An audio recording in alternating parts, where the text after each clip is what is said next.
A mother wakes up on December 1st to find her 14-year-old daughter gone.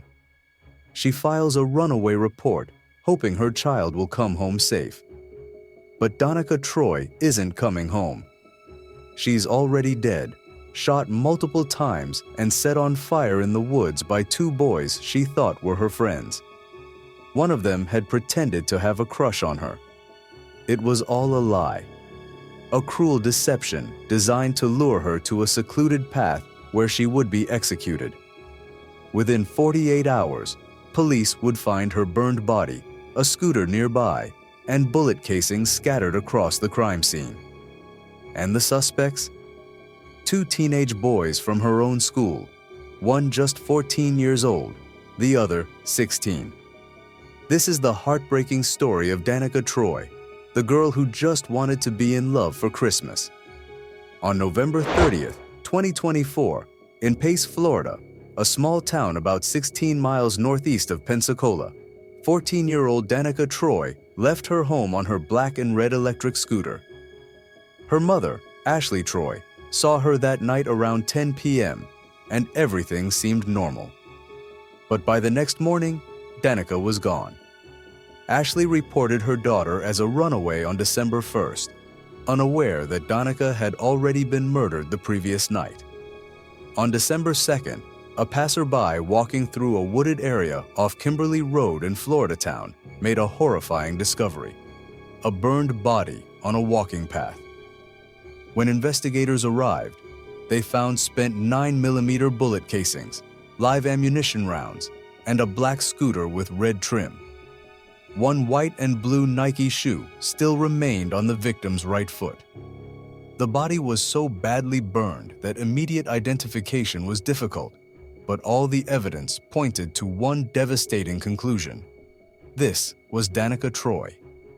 Within days, Santa Rosa County Sheriff's Office had two suspects in custody: 16-year-old Gabriel Williams and 14-year-old Kimahri Blevins, both students at the same school Danika attended. They were charged with first-degree premeditated murder. Sheriff Bob Johnson called it one of the most horrific scenes he'd ever witnessed. This case forces us to examine the dark side of teen relationships, the role of social media in escalating conflicts, and the question that haunts every parent: how do we protect our children in a digital age where threats can hide behind screens and fake affection? Danika Troy was a 14-year-old girl living in Pace, Florida, with her mother Ashley and her sister. By all accounts, she was a teenager navigating the complexities of adolescence, school, friendships, and her first experiences with romantic feelings. According to her mother, Danika had developed a crush on 16-year-old Gabriel Williams, one of the boys who would later be accused of her murder. Ashley told media outlets that Williams pretended to have feelings for Danika in return, a cruel deception that would ultimately be used to lure her to her death. She just wanted to be in love for Christmas, Ashley told People magazine, capturing the innocent hope that defined her daughter's final days. Danika was friends with both Williams and Kimahri Blevins, the 14-year-old who would also be charged in her murder. They attended the same school. They knew each other. To Danika, these were people she could trust. But beneath the surface of these teenage friendships, something dark was brewing. According to court documents and police reports, there had been a falling out between Danika and the two boys. Police say there was an online disagreement in November in which Danika allegedly called Williams worthless and a gangbanger, comments that reportedly upset him. Blevins told investigators he had blocked Danika on social media following a dispute over Thanksgiving break. The details of that dispute remain unclear, but what is clear is that these two teenage boys were harboring deadly intentions. Gabriel Williams was 16 years old, a student at the local high school. He lived with his mother, who owned the handgun that would be used to murder Danika. Kimahri Blevins was just 14, the same age as Danika. That a child so young could plan and participate in such a brutal murder shocked the community and raised uncomfortable questions about what warning signs might have been missed. According to court documents, Snapchat messages between Blevins and Danika on November 30th indicated that Danika planned to meet with Blevins and Williams and proceed to the wooded area off of Kimberly Road. What Danika didn't know was that Williams and Blevins had planned something horrific: to murder her. Williams had stolen his mother's Glock semi-automatic handgun. When Danika arrived at the wooded area off Kimberly Road, a secluded walking path in Floridatown, the boys were waiting for her. Then, Gabriel Williams opened fire. He didn't shoot her once as allegedly planned. He shot her multiple times, pumping bullets into the 14-year-old girl as she died on that dark path in the woods. But the horror didn't end there. In an apparent attempt to destroy evidence and conceal their crime, Williams and Blevins set Danika's body on fire. They doused her with gasoline or accelerant and lit her corpse ablaze, leaving her burning in the woods. Then they fled the scene. According to arrest documents, surveillance camera footage captured Blevins sneaking back into his home on Parkview Street on the night of the homicide, attempting to return unnoticed as if nothing had happened. Meanwhile, Danika's mother, Ashley, was at home, unaware that her daughter was already dead. She would wake up the next morning to find Danika and her scooter missing, and she would spend the next hours fearing the worst, never imagining just how terrible the truth would be. On December 1st, around 7 a.m., Ashley Troy reported her daughter missing, filing a runaway report with the Santa Rosa County Sheriff's Office. She provided deputies with a photo and description of what Danika was wearing: a black jacket and white and blue Air Force One Jordans. For the next day, investigators searched for Danika, hoping to find her safe. But on December 2nd, around 11 a.m., a passerby walking through the wooded area off Kimberly Road made a gruesome discovery. The passerby called 911 after finding a burned body on a walking path. When deputies arrived at approximately 11:15 a.m., they were confronted with a horrific crime scene. A sergeant walked approximately 50 yards into the wooded area before observing signs of a recent fire. Trees, grass, and brush showed evidence of being burned, all blackened. About 20 yards down the path, he found Danika's burned body lying on the ground. Just behind the body was a large charger to an unknown electronic device.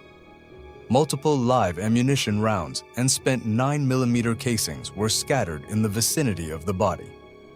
Critically, one white and blue Nike shoe remained on Danika's right foot, matching the description Ashley had provided of what her daughter was wearing.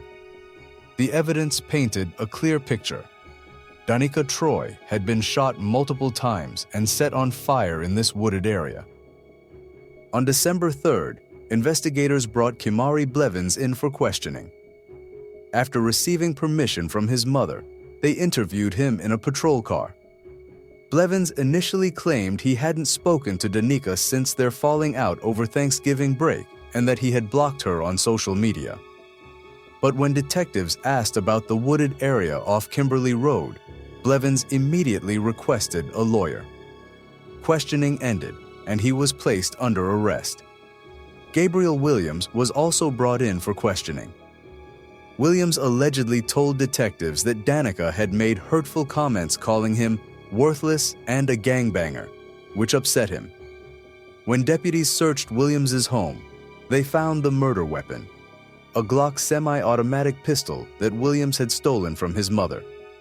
He took his mother's handgun to commit the murder, though at the time, no charges were filed against the parents. Both boys were arrested and initially held at the Santa Rosa Juvenile Detention Center on charges of first-degree premeditated murder. On December 22, 2025, both boys were indicted on first-degree premeditated murder charges and will be tried as adults. They were transferred from juvenile detention to the Santa Rosa County Jail, where they are being held without bond. On December 30, 2025, Kimahri Blevins appeared in court and pleaded not guilty. Gabriel Williams is also expected to enter a plea. Both are scheduled for arraignment on January 8, 2026. If convicted as adults of first-degree premeditated murder in Florida, both boys face life in prison.